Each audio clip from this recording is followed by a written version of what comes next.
Today for Make It Monday, we're going to be making a copycat version of Taco Bell's beef Meximelt. So first we're going to make the pico. You're going to need a tomato, onion, jalapeno pepper, and some cilantro.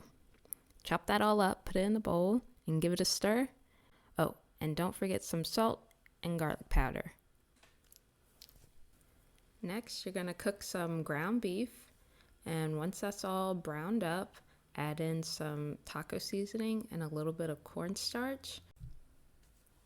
Stir it all up and cook it a few more minutes, and then you can make your tacos. Or in my case, I kind of made burritos. Add some cheese on top and the pico you made earlier, and you have a quick and easy dinner. I'll leave the link to the recipes in the description below.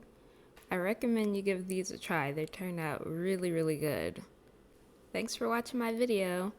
Hope to see you next Monday. Bye!